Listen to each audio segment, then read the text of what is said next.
What's good, y'all? Welcome back to My First Kicks. This is episode 135, and this week we welcome Anthony, aka AirConway, to the podcast. And man, this is a hell of an episode. He, he'll go into it, you'll hear about it, but he worked on Full Size Run for a while as their booking guy. I don't know if it's like booking agent.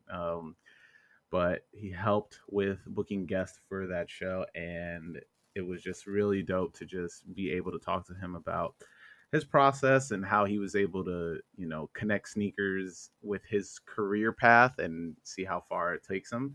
And listen, I'm pretty sure if you're listening to this podcast, we've all have watched Full Size Run and seen how just fun it is to be on that show. And we just get to learn like the behind the scenes about it, and I was very excited about it. We go for a long time, and it's just a fun chat. So I'm very excited to jump into that. Uh, yo, listen, 135 episodes. I just thinking about it, I don't understand how I've gotten this far with this podcast. We've had ups and downs, and it's wild. 135. I just think about it like that, and this is kind of still the tip of the iceberg. Uh, and if you have any guests that you would love to see on here, just let me know, or just mention in a comment. Be like, yo, you would be a great, tag me, tag the podcast. Yo, you'd be a great guest on My First Kicks. So I'm out here. I'm trying to promote, trying to get more people on. So as we do that, I still owe you guys a kick talk. I'm working on the guest for that, and it's just because I've been just having very more. I don't know why I can't speak, but I've just been having a lot more luck with finding guests, and I haven't been wanting to break up just that consecutive streak of just guest after guest after guest. But I've been really feeling like we should have a chat with somebody that has been on, and we can just talk about kicks and like current day, current events, and just bullshit. And I owe y'all that. So hopefully that should be soon. I am working to put that together. I have a couple ideas, just because I want to spice it up. I don't want to just keep bringing the same stuff over and over, and just want to make sure that I'm keeping you guys just interested to come back each week with a new episode. So on to where you can find Ant, aka Conway. You can find him on social medias as AIR Conway. Just follow him on that stuff. Show that you listen to this episode and you want to support that you came through to following him because of this podcast, and I would be greatly appreciative of that, because we would love to grow this community. As former guests have come on and continue the conversation beyond the podcast. And you know where to find me. I am Who Is Haas, all social medias. Follow the podcast at My First Kicks Pod. Follow the podcast on YouTube and TikTok at My First Kicks. Please hit that like and subscribe button on YouTube. It would help me out, tremendously. And yeah, if any way you can help the pod, please do. Share, review, like, tell your friends. And on to this week's guest, Eric Conway. But before we jump into this episode, I want to talk to you about Drops and Collect by Soul Savvy. With Drops and Collect, you are able to stay ahead of the game. Using Drops, you can enter raffles and set alerts for any restocks. Well, I can't stop it anyway. Whatever.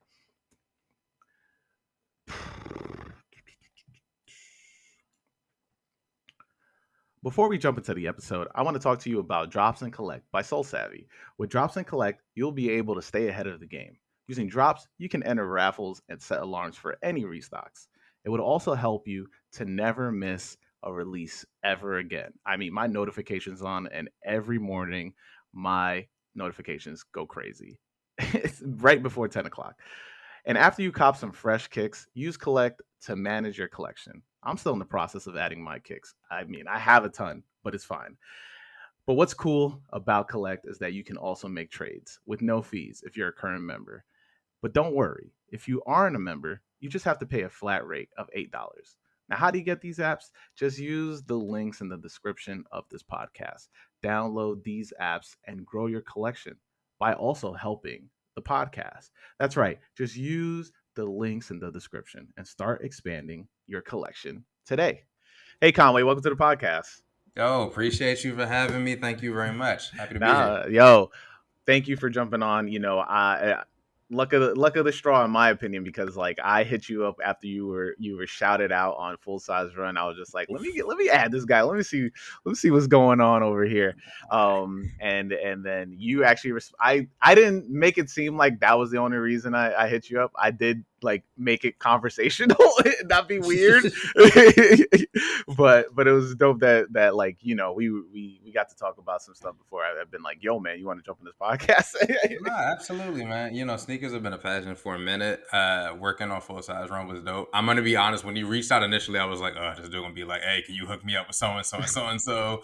Can you get me complex con tickets? And it was actually like really nice and organic. So I appreciate that. You set up a relationship first before we really got into having me on the show. Granted, though, had you asked me from jump, I would have said yes. Because this is fun, and like, why wouldn't I want to do this? Nah, yeah. I mean, I get that. I was just like, I think it was just like you posted something. I was just like, yo, these are dope, and then we ended up just kind of creating like a small little bond over that, which was I thought it was better than me because like I do all the cold messaging. I'll just be like, yo, hey, you feel like you want to jump on an episode of a podcast? And then he would be like, who are you? I don't know who you are. And then and then I also get the other side where people are just like, yo, let me jump on your podcast. And I was like, I don't know. Like, I don't know anything about you. So how I'm going to be like, what's like, let me at least get to like kind of know who you are. So it's a lot easier. You're like, nice shoes. However, like, I don't know where this is going, bro. Like,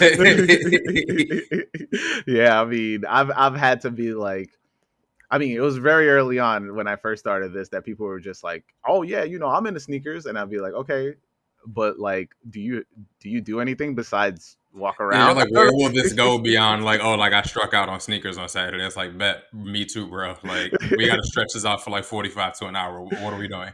Yeah, man. But for people who aren't familiar with you, how about you introduce yourself? For sure. I am a talent booker and producer. I've been doing that for about 10 years now.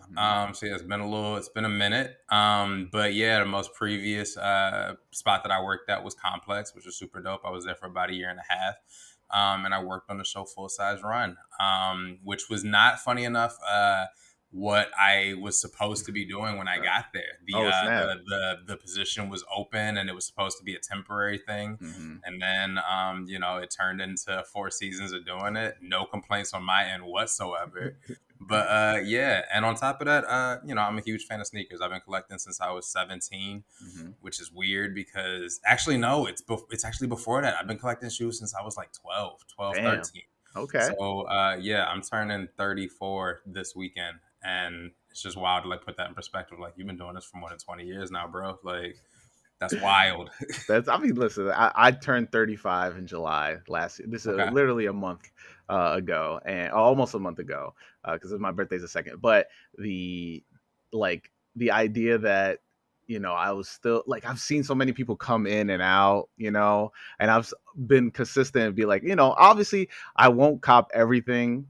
And I don't know how people do it, because even if I'm like, all right, I'll do 10 sneakers this year, and that's that's the heavy side of it. If I'll do like 10 sneakers this year, I'm still like, man, I'm still paycheck to paycheck right now. Like, yeah, it's not sustainable, especially now, right? Like, I think back to like, high school, college, you got 3, 4, 5 decent retros in a year. And it was like, all right, like I can make this work. Now it's like you getting a retro every weekend. And now like, everybody's throwing their hat, like, their hat in the ring. Like, you're dealing with Yeezy restocks now. And, occasionally something will pop up that's like, a throwback from Reebok, or like New Balance has got something going on, or like, this collab that you weren't even considering or thinking about.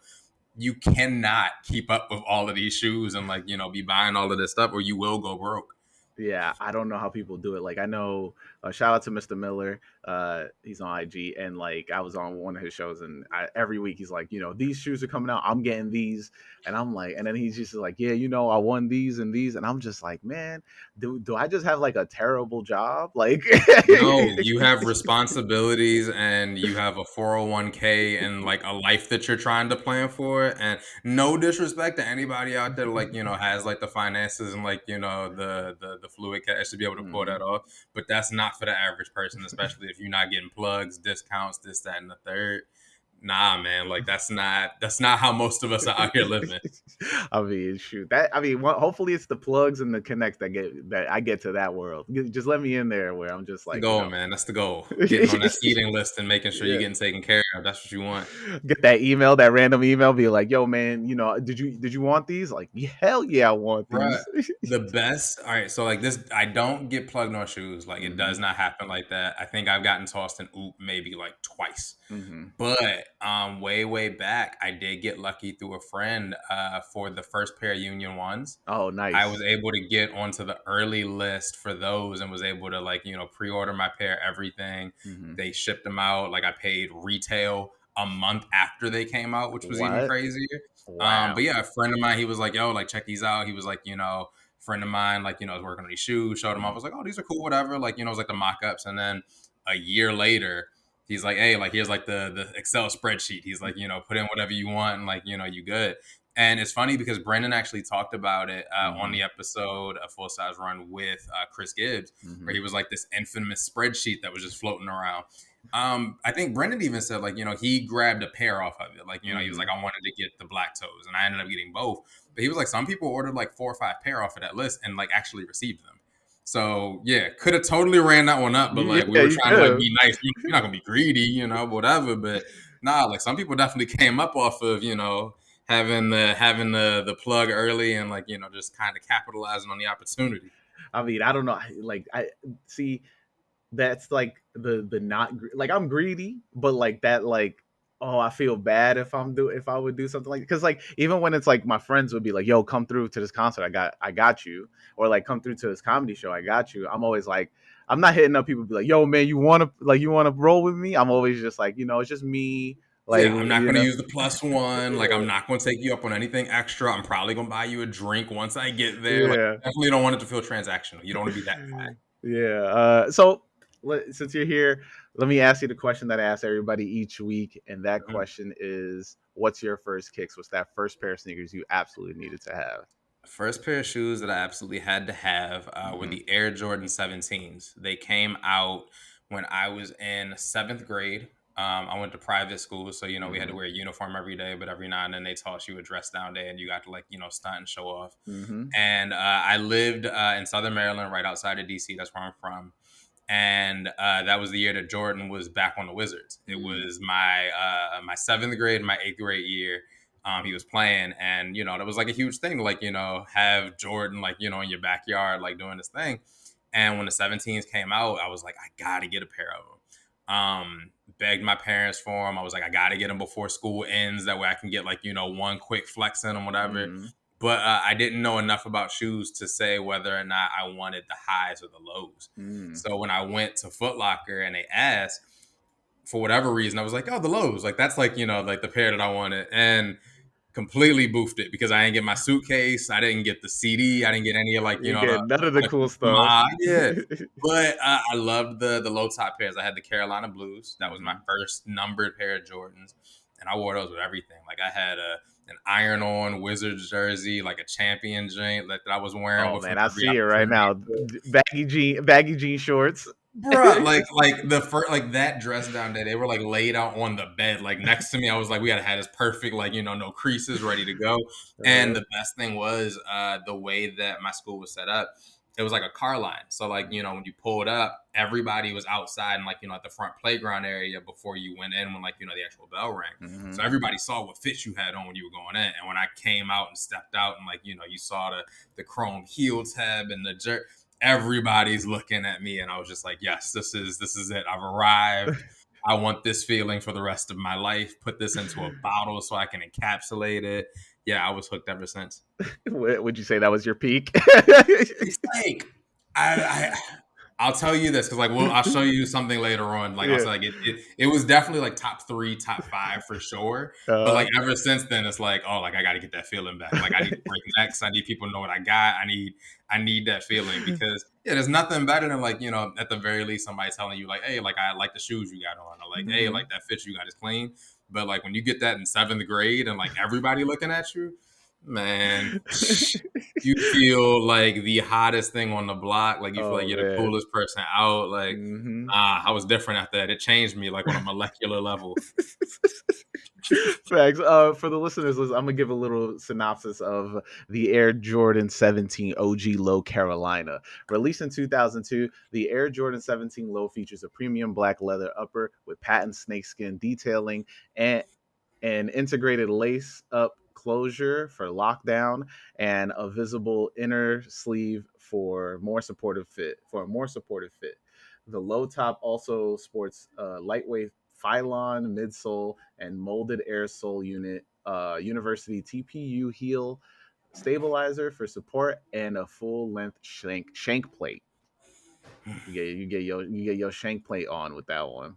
Man, I'm telling you, they coming back out again next year, and I Right, just yeah. saw the report that they're going to be 300 for the Lightnings, which Jeez. is just insane because I'm like they were 150 when they came out, and the technology has not changed. But I'm gonna be honest, like as much as I'm complaining about it, You Nike's going getting my money. Like it's you got going to you going happen. for them? That's I it. have to. I can't not. Like I never got to have the Lightnings, and I'm never Hmm. going to probably get another opportunity to grab them because they're gonna release these and they're not gonna do well because people are not gonna pay that price.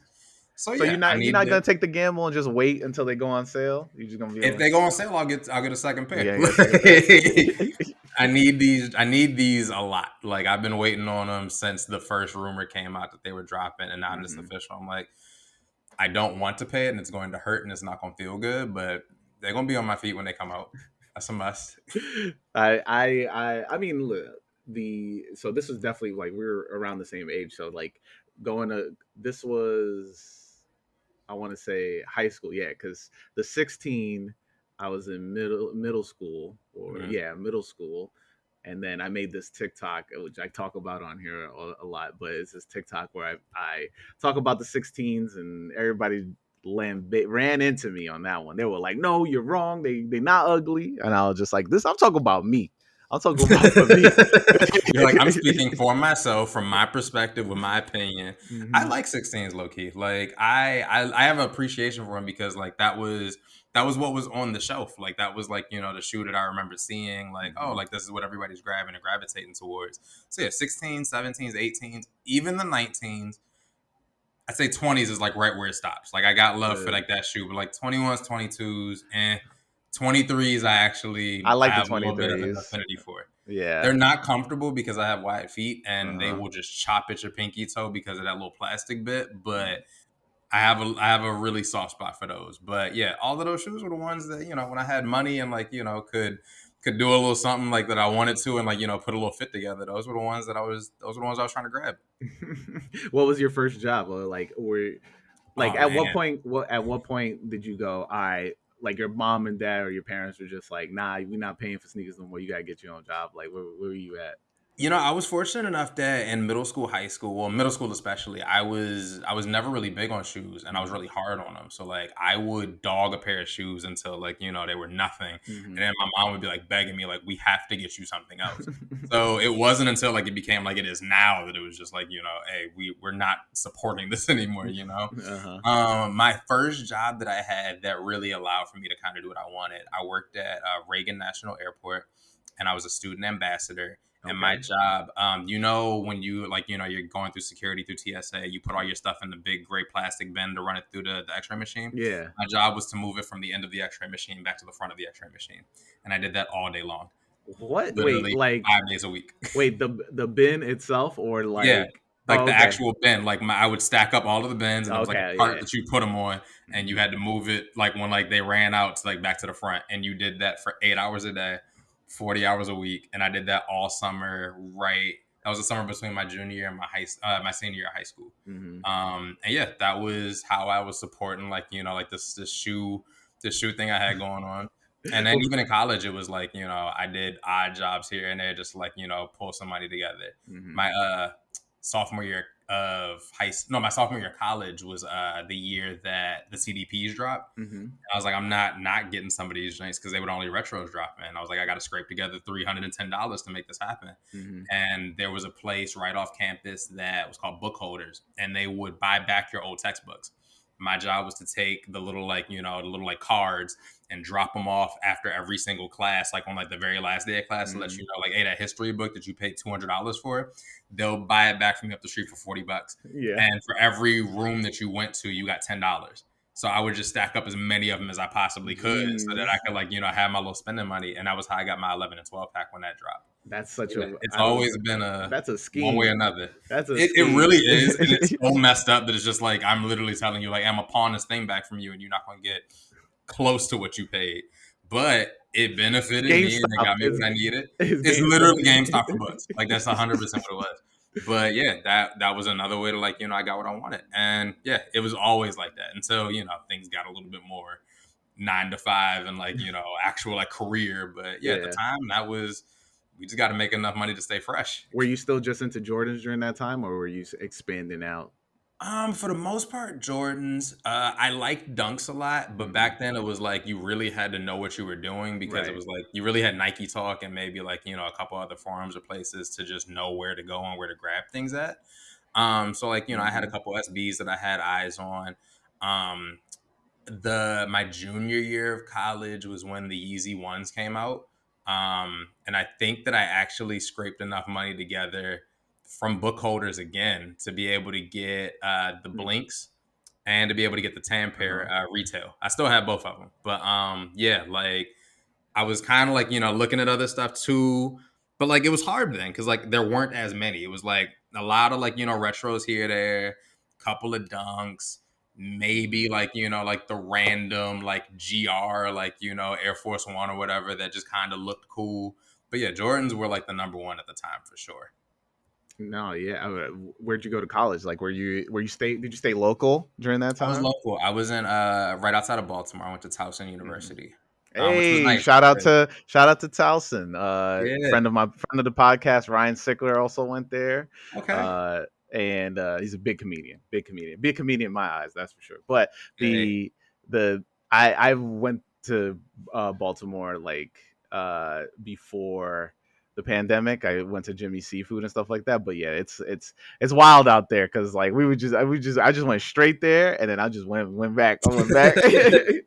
I got my Yeezy ones from a downtown locker room in Baltimore, and I'm not gonna lie, the night before I was like, camping out here don't feel like what I should be doing. You actually camped out in there? Well, here was the dumb thing. The first time it was a camp out. The second time they did a raffle. But, like, for whatever reason in my mind, I told myself, like, if you stay here, like, real late and, like, don't leave, that'll up your chances. Don't ask me why. Like, the math wasn't mathing and still isn't. But I was just like, nah, like, we got to stick around because, like, maybe they're lying to me or something. But the first time was a camp out and I got them. The second time was a raffle. And my ticket was the third one to get called. It's like the luckiest moment that I've ever had in my sneaker, like, history, career, whatever. But yeah, man, we do wild things for shoes. That's I mean, I think that's got to be the most dangerous to me. Like, I mean, if you think about, you're just camping out in the wire. Like, imagine if they had, like, a camp out in the they had a camp out scene in the wire. Like, and, like, it's like wild because, like, it was like a shopping center and it was like, oh, like, there's like a grocery store next door. It's like, kids and, like, senior citizens and stuff walking around. I was like, there's nothing to worry about. And then it got, like, dark and everything closed. And I was like, you know what? I don't care if my odds have, like, decreased if I leave right now. We went back home, played Call of Duty until like 6 o'clock in the morning. I was like, all right, now let's go back when it's like a little bit of daybreak. I need at least a little bit of light out. Like, it's got to be a little bit more light outside because it don't feel right now, man. What I mean, did you do more than camp? Did you do, like, several campouts? Did you get to learn what the sneaker scene and sneaker culture was around there during that time? I didn't do a lot of them. For the most part, it was like just get to the mall early. Like, get there just early enough that, like, you're not getting there when the gates go up, So the CDPs, when the 11, 12 pack came out, got to the mall at like 5 in the morning, When the Yeezys dropped, we did that whole goofiness. when the South Beach LeBrons came out. I did an actual camp out for that one, which in retrospect just feels wild because I'm like, I would never camp out for that shoe now. Like, I like it still and I appreciate it. Yo, I'm the like, hype, the hype for that shoe at that time, like you had to be there. It's a it shoe. really was. Yeah. It was a different time. And again, it's like it wasn't as democratized as it is now. So just finding everything and like, getting your hands on it and just knowing where to go, like it was hard. Like there's so many times like I would go to a store because it's like, oh, I'm gonna go to this Foot Locker because this is like, where I get all my stuff at. And then you show up and they don't even have a full size run. You're just like, wait, like what's going on? Like, how did y'all not get these? Like, did you backdoor them? Like, did y'all not get a full shipment? What's happening? But yeah, it was a really weird time before social media and everything because you didn't know what was out there. It was just a matter of like, There's a lot hopefully of you know somebody hearsay. there. Yeah. Or like, get there early, like earlier in the day before and like ask people like, hey, are you getting these? How many you getting? Whatever. What Like, size are you? like all of that stuff had to get figured out. Now it's still not as clear as it could be.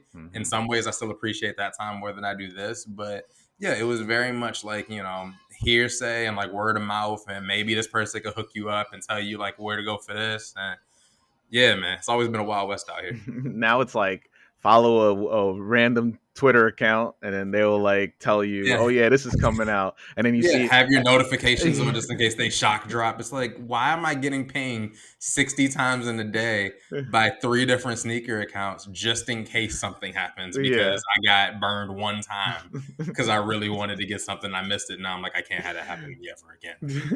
It's nuts. It's trauma. That's sneakerhead trauma right there. Like it straight up is. Like it really is like, oh, like the Red Octobers have now ruined me. Like that happened almost 10 years ago, and now it's still like the very first thing in my mind when I'm two laptops, 2 phones, and I had like I think I was at my girlfriend's house and she was living in the basement but didn't have Wi-Fi, so I was borrowing the Wi-Fi from the top floor. So I was like, we were just chilling, and I was off that day, and I was just like, I just see Twitter, hey, Red October's just dropped, and I was just like, please hurry up, and big L on that one. I mean, if I was able to succumb all those obstacles and still be able to cop those shoes, that'd probably be the biggest win. Maybe that'd be the grail. It'd be like, oh, like I made it. Like I did this one thing. Like you'd be telling your grandchildren about it.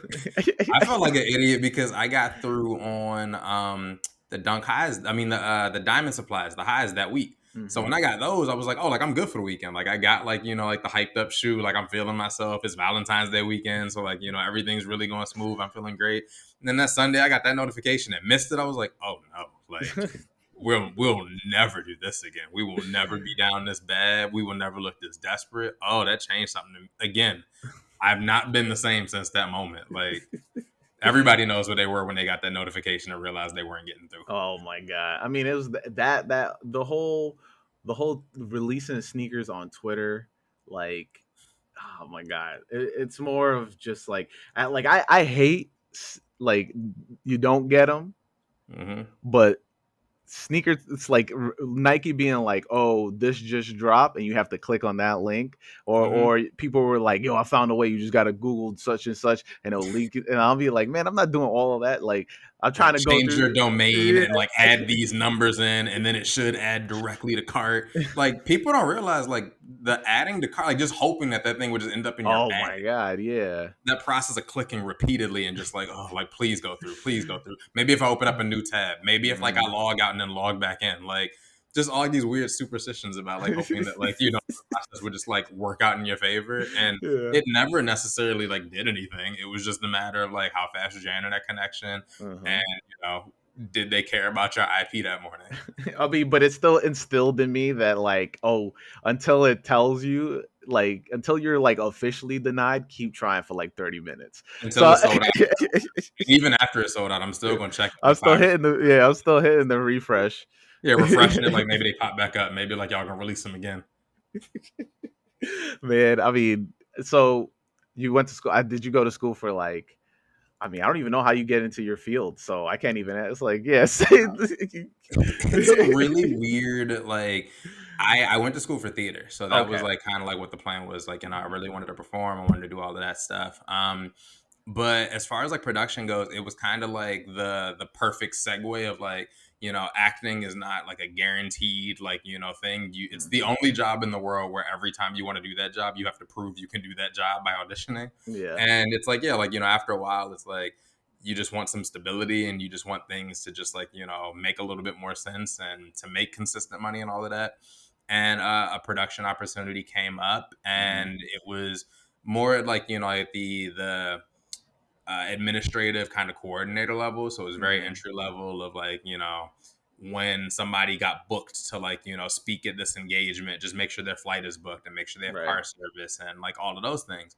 And I was doing that, and that's kind of what then evolved into like, you know, booking talent and doing all of that good stuff. So definitely not a typical career trajectory, but definitely one of the most rewarding because I get to work with cool people all of the time and different shows and different audiences, and it's taken me literally from Chicago now out here to LA, and yeah, it's been a really fun almost 10 years of doing this, man. Yeah, I mean that's absolutely wild. I mean, I went to school for print and I ended up working in entertainment. So it's like Nice. It doesn't make any sense. It's just, yeah, the opportunities kind of pop up and it's like, well, this is what I'm doing now, and you know, when this doesn't make sense anymore or if I'm not happy anymore doing it, then we'll figure out the next thing. But I'm still rolling with it, man. Like I'm really enjoying it so far. Were you like, I mean, I guess were you like the freshest on set?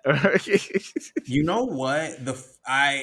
Yes, but the fun thing about it was like I would try to pair the shoes to the person that was like, you know, coming through. Or if I knew that the person coming through was a sneakerhead, it would be like, oh, like a nice, like, you know, conversation thing. Because I'll be honest, talking to talent's very hard because, you know, you don't know these people. You don't know what, like, you know, like what kind of mood they're going to be in.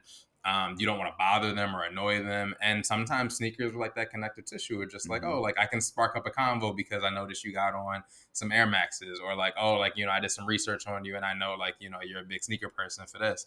The first time I got to work with Questlove was for his book tour in 2016. And at the time, he was literally wearing the Pirate Black Yeezys, Wow. 350s. And we talked about that for like half an hour about like, you know, like his favorite shoes, like, you know, like what he was currently wearing, how like that was like the best shoe for him for traveling because he could just throw them on and like, you know, they were great for flights and all this stuff. Super dope. And it's even then sometimes worked out where like I've been able to work with people because I know about like, you know, what they do in like their career. So like, one of these joints I put out for you. I got to work with Tinker Hatfield that same year. It was the year. I don't know why that was my reaction. It sounded like it sounded like he told me like I got this big, I got a chicken sandwich for you. I was like, I got hungry. He was like, oh, this like hit me like on a different spot. I wasn't expecting this. It was super dope. It was the year the Hyper Adepts came out. It was the year that they had released, or like they were getting ready to release the Auto Lace and Mags. So he was there and like he talked about like the shoes, and the cool thing was the place that I worked for, we used to bring in students to have like private meet and greets with some of like the guests that we had, and he took the Hyper Adepts off of his feet and he let every kid try them on, and the shoes weren't out yet. It was like a week or two before they officially released, so all of them were like trying the shoes on and like they're like having like the whole moment and everything. But backstage, I was like, you know, I need to have my moment too. Like I'm trying to like, you know, eat and talk to them, whatever. Yeah. And my favorite Jordan model is the Jordan 3. So I brought my True Blues backstage, and yeah, he blessed them. Wow. Signed them on the side. Yeah, these are like my babies. He Do did you these. even wear those? Like, are you just These have just been sitting in a box, just like chilling. Like they'll crumble at some point, and I might even get them resold. That way, they look just as good. But nah, I've never. You can even see like the look at the how cloudy these are. Yeah. Like these have never touched the ground. He did these for me, and then the Jordan 30s came out that year. The Quay 54 pair, the Cosmic like Galaxy joints. Yeah. He signed those for me too. So both of those were signed. They're still sitting in the closet. But yeah, shoes have been like a fun kind of like, you know, segue through all. You weren't nervous, man? I would have been like, Here's what happened. Funny enough, I come backstage, like I knew he was there. I wasn't even in the show, but I was like, I know where he's at, and I'm not gonna not be here for this. So I had like a quick break where I ran up to the theater that he was at, And when I got there, they were like, our printer isn't working and we need somebody to print out like the questions and everything to put on note cards. Like I'm like sitting back there typing away, doing all this stuff. And they knew that I wanted to meet him. So they came up behind me while I'm like putting like the stuff and typing everything up. Mhm. And he literally taps me on the shoulder. He's like, "Hi, I'm Tinker Hatfield." And I'm just like, "Hi, I'm Anthony. I literally am working on the questions for you to get asked on stage. And if I don't do this, this isn't going to go well. Mhm. So like, give me like 5 minutes and then like, we can like, please just like, just give me like a Stay minute. right I here. Stay was like, right let me here. do my job real quick and just stay right where you are. And we can like figure this whole thing out. That part made me nervous. But once I got through that and then like, chatted with them, it was, they say don't meet your heroes, but like I literally got to meet mine and it was like, he was so nice.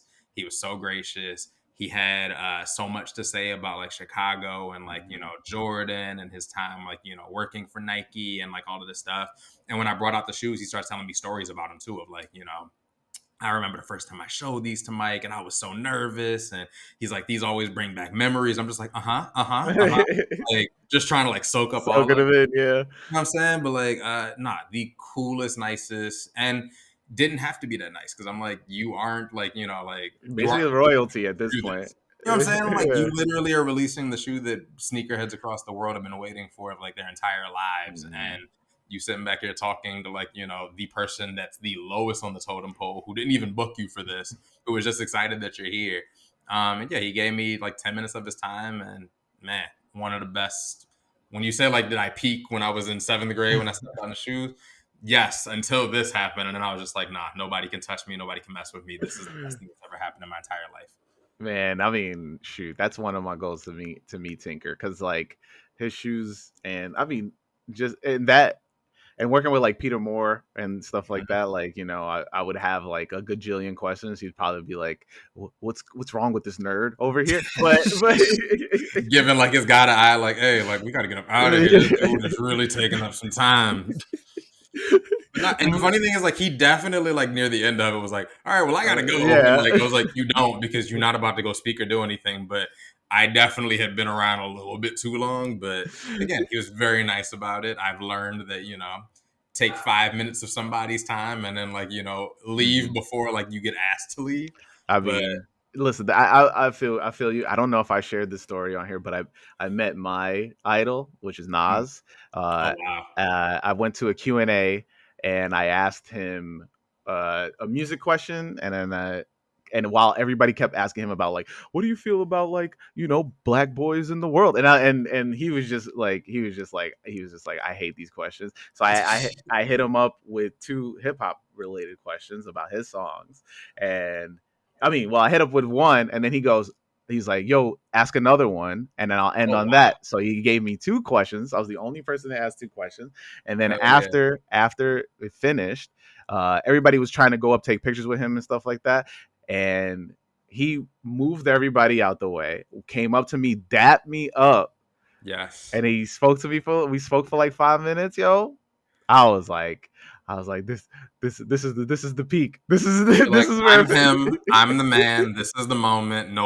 Everybody look at me different. Talk to me nice. Like, I've arrived. I'm here. And then the movie he was talking about is he was doing a Q&A for was Time is Illmatic. So I worked at Time Inc. at the time, and Okay. so the director, after Nas came up to me, the director of the movie came up to me and was just like, "You're man of the hour." I was just like, "Man, what is going on?" And I was like the lowest of the low. Like I was just like a regular worker there. Like you could basically say mailroom I was mailroom level, and But you that felt 5 inches taller after that moment. You were like, I need a raise. I need all of the things because, guys, the most insane thing has never happened, and it's never going to happen again.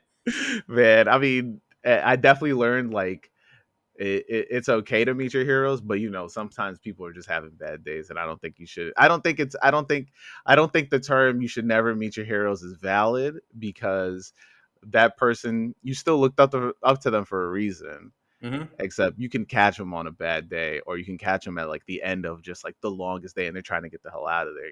So yeah. Absolutely. And I think too, like the thing that like a lot of people don't realize is like when, you're just like dealing with folks like that are high profiles, like they're getting this every couple of minutes. Like, everybody is having that moment of like, I'm having the best moment of my life because I got to touch something like, immaculate and beautiful. And yeah, like you said, it's really like that tap dance of just like, you don't want to bother, you don't want to over encumber somebody. So yeah, it's kind of like that, don't take too much. Don't get in that position where you're getting asked to leave. Just, Don't get if you carried have, away by security. you know what I'm saying? Like sometimes it really is just as small as like, just like acknowledging them of just like, oh, like I know you are, smile. And that's enough. And you can kind of test based off of that of like, can I approach this person? Can I ask for a question? Like, can I get a photo? Whatever, like all of those things. It's really like you said, though, it's just you never know what mood somebody's in. So it's like, don't push it too far. Just, kind of match energy. Yeah, I think there is definitely an art to talking to people that everybody keeps talking to. Like Yes. I don't know if you have an icebreaker question, but I always have like one in the chamber for people. Like, so so say if I run into like, because it's happened before, but like, so say if I run into like Static Selector or something like that, right? And I always have like in my head, I have like just a general question of like it could just be like, hey, how's everything? And then if they answer of like, like their response is more inviting of more conversation, then you just jump in and then you can start. But nobody wants to talk about work. Like that's my thing, right? Like I'm not gonna come to you and be like, yo, so tell me about your job, and you just spent your whole day doing your job. You're Why like, I'm would trying to get away from that. Like, nah, mine has always been talking about food. Usually it's like if I catch you early in the morning, where are you gonna go eat? If I caught you later in the day, where did you go like, eat earlier? Have you eaten? Like whatever. Because then that opens up for like, if you haven't, do you need recommendations? Oh, you ate at this place? I love that spot. Oh, you ate at this spot I've never been to? Tell me more. Oh, you ate at this place? That place is trash and you actually should have gone here. Like it kind of just opens up for like, like something else on top of it. But it could easily just be two questions of like, where did you eat? Oh, based off of that, here's this thing. And it could literally be that. And like, that's the end of like the conversation. And like, if you're receptive and like, you want to keep chatting, we still can. But food has like always been like an easy like icebreaker because everybody has to eat. Everybody has a palate. Yeah, that's always been my go-to. Unless you meet somebody that's like, oh, I only drink Soylent, and then you're just like, and then low key, then you get to have like this really crazy conversation. Like, really? Like, tell me more about why you would choose to do that when there's so many delicious, incredible things you could be devouring that aren't this weird milk. Like, they're like, I hate food and I hate the idea of chewing, and you're like, okay. You're like, why? Like, let's unpack that a little bit. Let's have a conversation about this. You're over here talking to this person about their generational trauma, and I'm gonna be honest. I'm like, I would rather have that conversation with somebody than like something like like, oh, like the weather is nice or whatever. I'm like, no, tell me about why you don't like to chew food. I need to understand this one because I ain't never experienced this before. He's like, I lived in Cupertino for about like I was working under Steve Jobs. And you're just like, oh, okay. Like, hey, rolling like this is insane. Oh man, I mean, so you did your thing there in booking Questlove. Well, no, no, you booked Questlove, but you helped Tinker Hatfield. Yes. Okay, Yeah. there we go. I got it. And so like, how did you end up on the doorsteps of Complex at that point, man? Complex was a funny kind of like thing. It was I was actually at another company before that, and it's a whole other story that we could get into that then led to Complex. But All right, yeah, let's literally, do it. Let's jump man, into that. basically what happened, the job that I was at, my manager at the time, he was leaving to go work at Complex. And like we had like a whole conversation about it, and like he was like, this is a great opportunity for you, like the place that I was at before that. And he was like, you could really like grow here and all these things. And I was like, that's dope. But I really wanted to work at Complex. So I was like, if that's where you're going, I was like, two things. I was like, I want to work with you, and I really want to work at Complex because I was like, I love this brand. It made me feel seen. It made me feel like somebody out there was making content just for me. Right. Yeah. That was like, just putting things in the world that I wanted to be a part of. And I was like, yeah, if you have any opportunities once you get there, that's where I want to be. So yeah, shout out to Ant for doing that for me, bringing me into the fold on that. But I was there for about a year and a half. And it was not at all what I thought that I was going to be doing before that. But that was exactly what I wanted when I wanted it. And again, you're not supposed to meet your heroes, but like it all lived up to the hype. So yeah, when I came in there, the plan originally was not actually talent booking. It was going to be more working with the internal talent and just making sure that, like, when we do like branded opportunities and things like that, that would be more of like, like what my lane would be. But Full Size Run didn't have a booker as I got there, and it was like, oh, like, we know you like shoes and we know you have talent booked, so we'll put you there. Did you make it known that you were like, yo, I'm into sneakers? Or well, he knew it because like we had worked at another place before that for like, a couple months, and he had just seen like, like what I was posting on Instagram or what I would wear to the office and stuff. So yeah, he saw all of that and he was like, like, oh, I can tell that's something that you're interested in. But it just worked out perfect. Like literally like the first time I jumped in and like, just got to like chop it up with the producers and with the host about it. It just felt so organic because it was just like, I get to book this thing. Like I'm booking people that I want to see in the chair. I'm booking people that I want to hear these interviews with. And yeah, it's like when you get that perfect thing of like, I want to be doing this and y'all also are enjoying what I'm doing. It's the best situation you'll ever have. Like you're not working at that point. You're just. It didn't feel like work. There was never a time sitting in that chair and being in that seat and working on that show where I felt like, oh, like this is not what I want to be doing. Like, no, I came into work every day excited. We had our Wednesday producer call to like talk through, where bookings were and like what episodes were like coming up. And that was like the time. And I was like, this is sacred. Nobody bothered me. Nobody asked me for anything. Like, this is what I am focused on right now. And it was the best. Like, I think the first season that I worked on the show was tricky just because it's different than a lot of shows, like in that it's a weekly show. So the show literally like, they like it to feel newsy. They want it to like, feel like whatever sneaker news just came out, we can discuss that as it happens. And with most shows, you're kind of like working with talent a couple of weeks in advance. So it's kind of hard trying to like, time that out perfectly so all right, let's have this person on the show this week. That way they can speak towards this thing that's happening. And like, we can also hit on this thing of sneaker news and hopefully it's still fresh by the time the episode airs. Like, it's a weird kind of game of Tetris that you're playing, putting especially the first season. Like once you get the bearings in, people are like, okay, it's a lot easier to be like, oh, I know this is coming out. Like, exactly. I mean, like it's I'm in the same boat, man. The first time doing it, it was just like, you got to figure out like your timing and like, you got to figure out like how to like, get the balance of it. But by second season, it was just like, oh, I'm no longer scared of doing it. I was like, I'm actually really excited to be doing this. And then the guests on it were just so much fun. I think my second season, Grant Hill was the premiere. Then we had the kid Miro on the show. We had Lupe Fiasco, who was my favorite rapper of all time.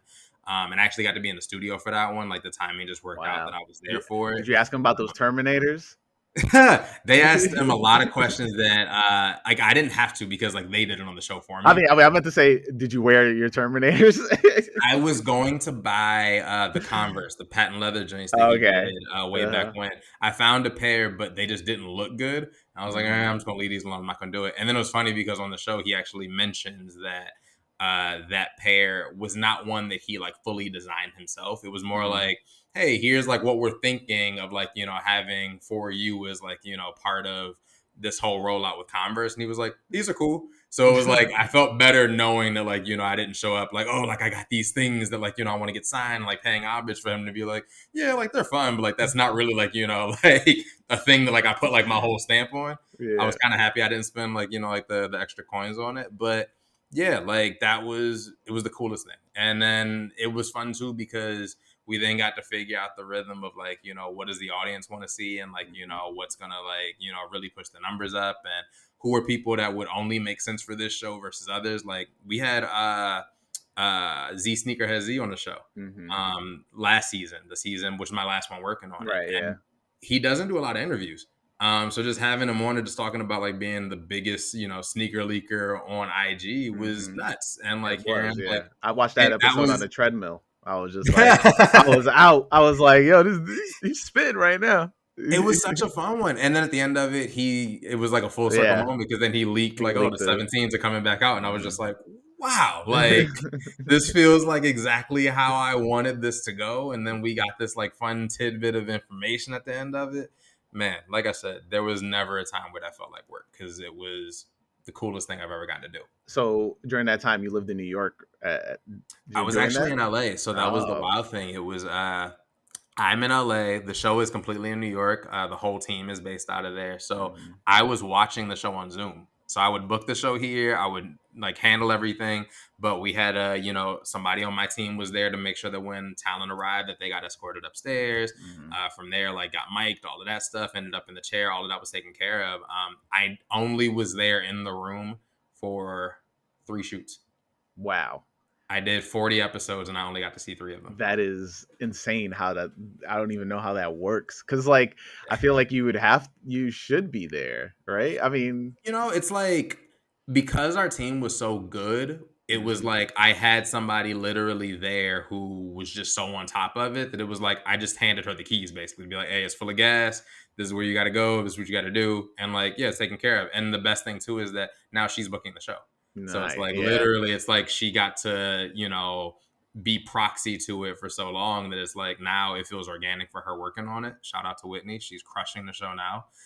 But yeah, it's like that's how good of a team that it was. And that again also kind of speaks volumes to why it was such a fun show to work on because in addition to it being something I was passionate about, the team was also just so good about like, just keeping things going and making sure that the talent was taken care of and making sure that they had a good time on set that I never had anything to worry about. So as much as Mhm. I would have loved to have been there, and some episodes I really would have loved to have like met the people that I was working with, being on Zoom was like, yeah, Mondays working on those episodes was again the best because I'm getting to see these episodes raw before they get cut up and edited, and Mhm. I have to then sit on this for 3 days before it actually goes live. Like, man, never felt like work, not one. Yeah, I mean, shoot. One of my goals is definitely to at least like help produce an episode or something. I don't know.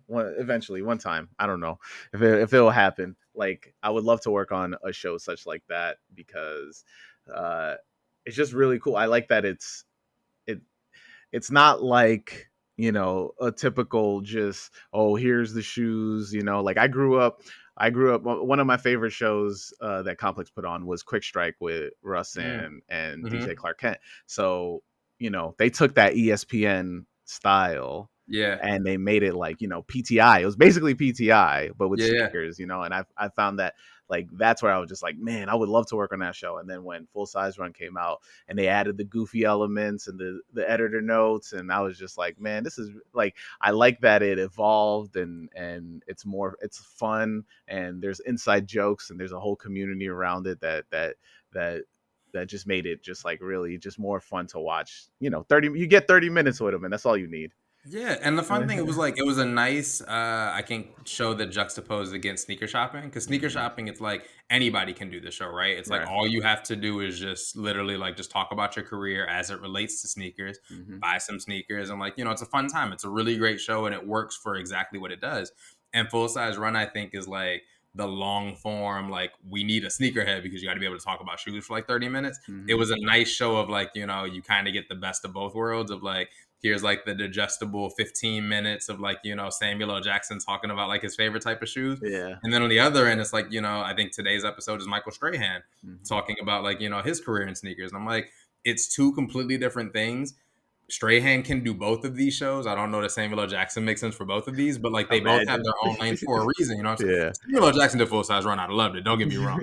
But I loved that, like that was kind of how the shows were like built. Of like, I just want him to do I would just want him to do flip a drip. Like just give me that. Samuel if he Jackson got do it. if he got a skit from Trinidad James, he would be cussing out everybody on set, and it'd be one of the funniest things of all time. But like even like that moment of like just seeing how they would go about choosing like the photos and like because that's the fun thing is that the guest never knows what the picture is going to be until they see it. So Yeah. like it's like a huge surprise for them. Even like all they know is that that's a moment within the show that's going to happen. Hmm. So like yeah, sometimes it's like they're going down memory lane talking about like I remember sitting like here when like this thing was happening. Like to me the best one still is Lupe Fiasco when he's talking about sitting in Paris Fashion Week, Hmm. and the photo is him, like on like the runway, like sitting down next to Kanye. Don C's behind them, Hmm. Teasa's behind him. Kim Kardashian and Reggie Bush are like 2 seats down, and him just giving us like all of the background on what happened, how that kind of came to be, what he was wearing, everything. I'm like, this is the best. Like, it does not get better than this, man. That's why I'm very curious. Like, did you get to like? Were you? I mean, you said you were working on Zoom, but like, where did you get to go to the office? Like, were you being like, all right, let me put. I'm gonna have to up my game. Like, were you? You know, like, what Um, is the office like over there? The office is so cool. It's like it's almost like a museum of everything complex, right? It's like you Mm-hmm. walk in and like you have photos from like all of these different shoots, and there's always talent like walking around and working on different things, and yeah, it's just like a really like lively and energetic place. I was there at a really interesting time because it was kind of as we were coming out of COVID, so it Mm-hmm. wasn't like the same bustling place. So like I would hear stories about like, oh, like before the pandemic, it was like people would be bumping music and like Mm-hmm. talent would be just like walking around talking to people, and like it was like day in the life, or like like a day in the office. The shows they used to have, they were like, it looked just like that. The Mm-hmm. show was just like somebody turned on a camera. So yeah, I didn't get to experience that, unfortunately, because I feel like that would have been the coolest thing. But it was just like a cool place of just like, oh, like this is such like like a monumental place in pop culture. And there's even like a huge wall where everybody like that comes through will like sign it and like Mm-hmm. say what date they were there and stuff. Yeah, going in there was always one of the most fun things. And yeah, because of like like the prestige and all of that, yeah, you had to step your shoes up a little bit. So every time that I was in New York and I was going by the office, I always like pack some new stuff, or Mm-hmm. something I thought might like break some necks. I think the first time I actually went for a shoot, because Welty's a big New Balance guy, and because Brennan's just like an encyclopedia of everything shoes. Mm-hmm. I wore a pair of Kith steel blue New Balances 998s from like 2012, Yeah. and the two of them just like even giving me like the like I see what you got on. I was just like, oh, like this is the best. And then like another time I was there and I got to meet Bun B, and I made sure I wore like some good dunks. That way, Oh, like I embarrassed myself in front of Bumby, man. word. At Complex Con 2020, I went and I kept bumping into him, and every time it was like I was trying to like have a conversation with him, but I was also too nervous to have the conversation with him. Eh. And then I ran into him the first time, and I was just like, "Yo, man, don't be wearing a cactus jack, whatever." And he's just like, "All right, yeah, whatever." And he's just like, "I'm trying to go this way. Do you know where this is?" And he was talking about the food lagoon, or I don't know what they called it Yeah, back the then. lagoon. Yeah. Yeah, but I don't know what they called it originally in Oh, got 2020. you, got you, got you. So then they were like, I was just like, yeah, it's that way. So then we go over there. They go over there. He goes over there, and he's by himself. That's the Mhm. craziest part. And so he goes over there. I like an hour later, I go there, and then I bump into him. I like literally bump into him, and I was like, "Oh snap, bump B!" And he's like, "Hey man," and he just looks lost, and he's like eating, but he's looking lost. But I think he's trying to find like a place to sit, and then he just like walks around. He's just like, yeah, he just smiles at me, and then there's a third time I'm sitting down. We're sitting down. This is like another hour later, sitting down in the same spot, and he passes by me again, and I was just like, "What's up, Bumby?" And he was just like, "Hey, man," and then it was just like there was like that was it, and I was just like, "Man, I gotta stop saying what's up to him." You like, this dude, he's probably like, he's stalking me. Like, Yeah. this dude is following me around. He's put an air tag inside of my back pocket and just knows where I'm at all over this joint. That's funny. But I mean, he's still nice. And then next year, obviously, I don't know if he was just scoping it out to bring Bun B's burgers Oh the yeah, next the show year. burgers. But Have yeah, you had one? nah, the line was too long when I went last year. Okay. I went just early enough that the Mhm. line had gotten long, but I was still able to get one. And I actually went back the following day and got two more. They actually live up to the hype, bro. Like, I'm I not mean, gonna lie. Like, it's gonna be there this year. I'll be there this year, so make that move, man. I'll I'm be in hoping the. that I can get back out for it. I think I might have something that conflicts with it, Mm. unfortunately, but I'm trying to keep the option open. If I can make it, I would really, really like to. Because I was talking to one of my coworkers last year. It was actually so last year was my first time going to one Mhm. in Long Beach. I'd gone when it was in Chicago that one year in Yeah. 2019. It was a great time, but it's very different, the Long Beach one versus that one. and going to the Long Beach joint. It was similar to like your experience of just like seeing people. It was just the coolest thing of like, there's so many installations, so many different places to get merch, great food, great like, you know, live shows and stuff happening that yeah, it was just like, it felt like, again, like Complex creates like, you know, like the stuff that I love. Complex Con just felt like, oh, like I'm with all of the people that I love, and like people that look like me and like, you know, are interested in what I'm interested in. I remember walking around at one point on Sunday, and like Futura just like walked right in front of me at one point, like I said what up to him casually. too. I was You know what I'm saying? Like, and I was like, oh snap, Futura, but I was online for that market oh, clog, okay, yeah. whatever, which I didn't even buy. It was just, you just walk in, you talk to a lawyer, and I was just like, all right, man. Like, I could have spent like 5 minutes talking to Futura, because I would have been like, because I met him in I don't know if you know what dunk exchanges were. Oh yeah. Yeah. So I went to one of like the first couple.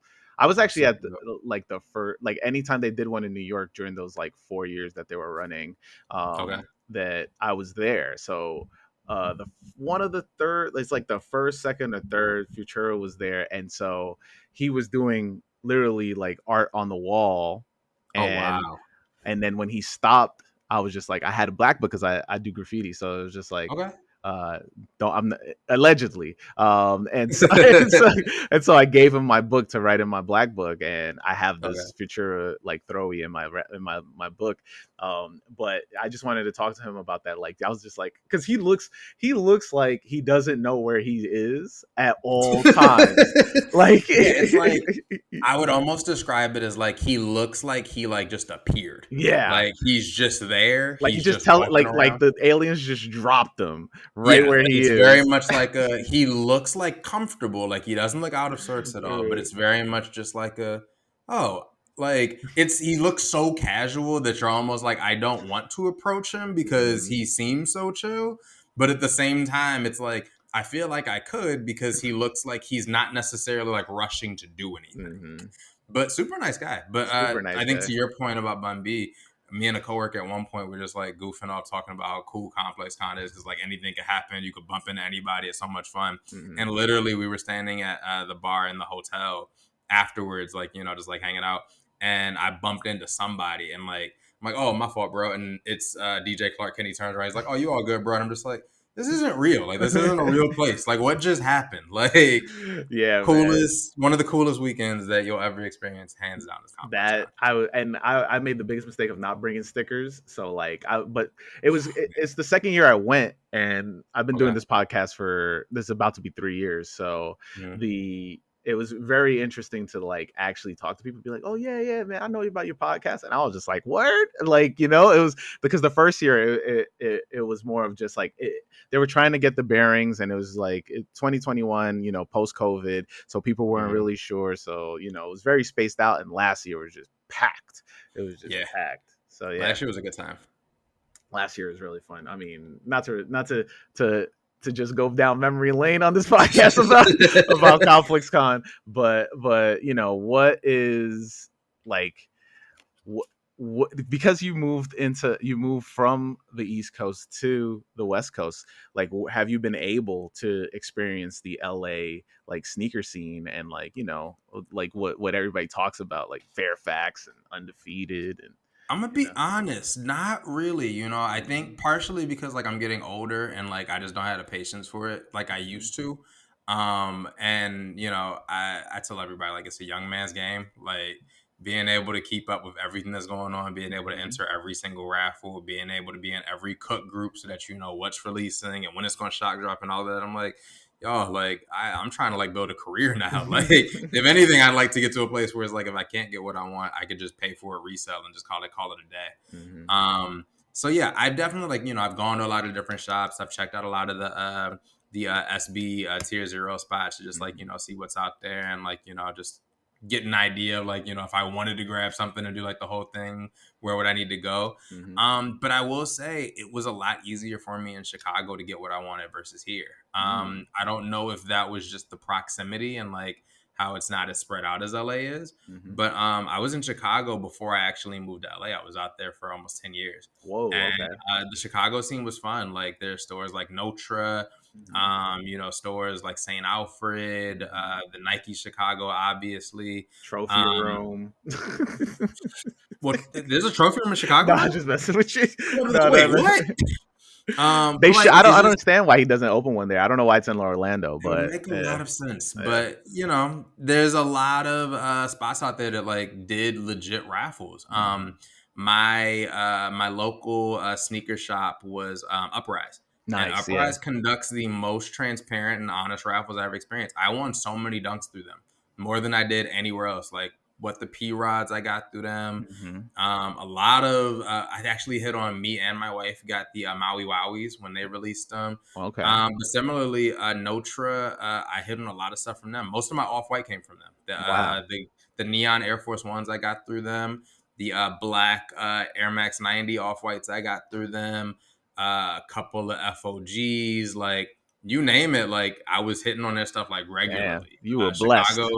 Chicago treated me really, really well as far as like shoes went. And here, like, I have not had that same experience.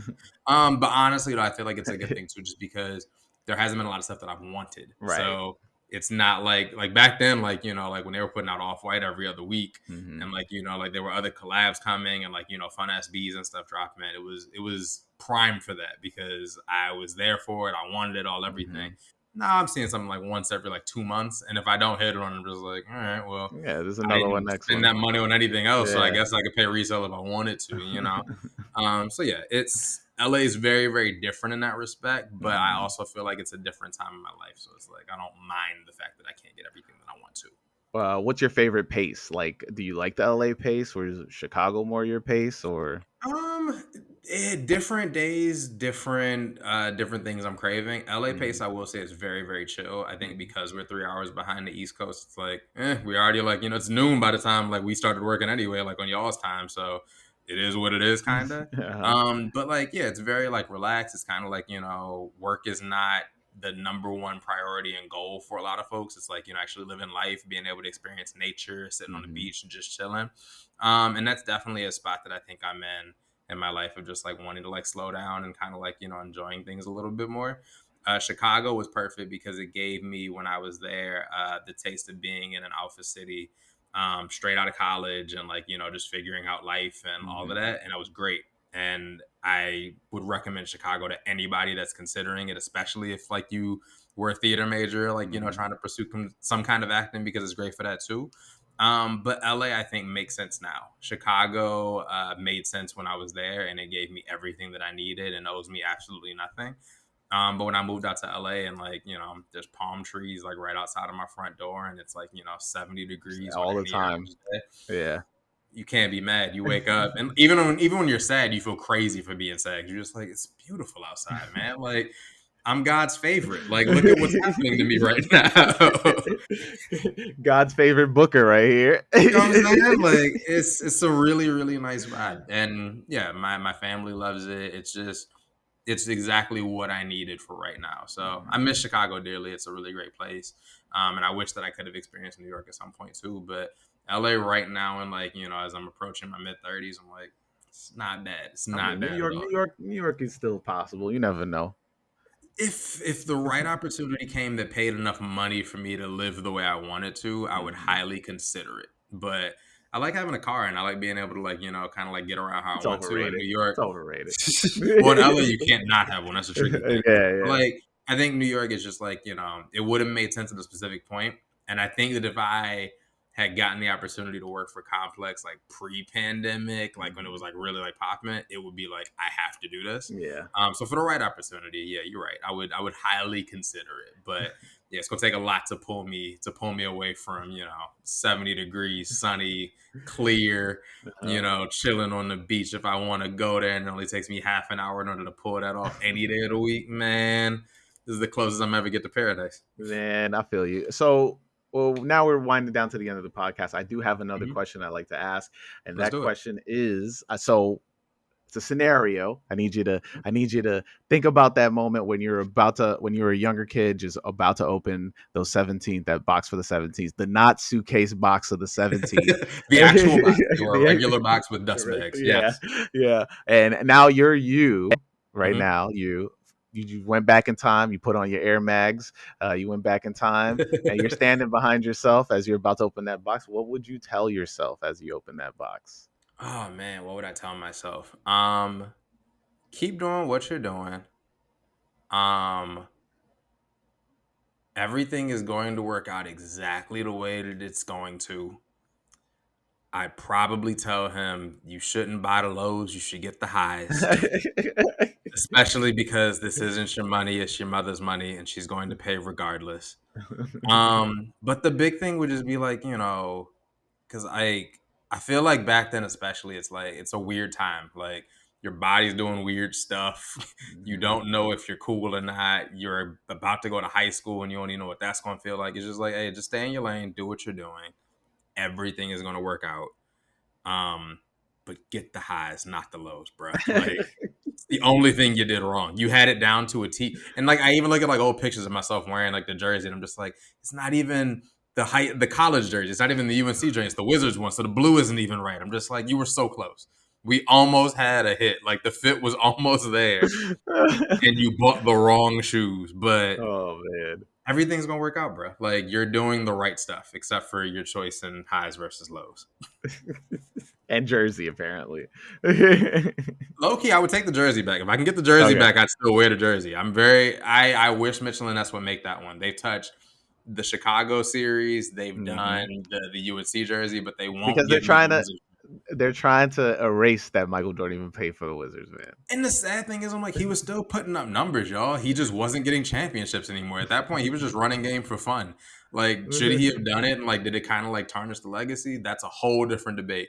But ultimately, I'm like, the man gave up his entire salary for 9/11 victims and was just playing ball just for like the sport of it, and was still putting up 30 on some people. Like, it's not a bad situation. I would gladly buy that Mitchell and Ness jersey for $300 right now if they dropped it. Mitchell and Ness, if you're listening, I know that you are. You know that you just are. saying, if anybody there is listening, that's the jersey that I want. That's the one I'm holding out on. If I can get that one, I feel like I could retire from jerseys for the rest of my life. You can wear that on the beach. Bruh, straight up, like tan lines looking absolutely nuts. But like, I would buy that jersey and love it and enjoy the absolute hell out of it. Man, yeah. Perfectly said. Everything you said, perfectly said. Thanks for jumping on this episode, Conway. And for everybody out there, you know what we say each week: wear your kicks. Peace.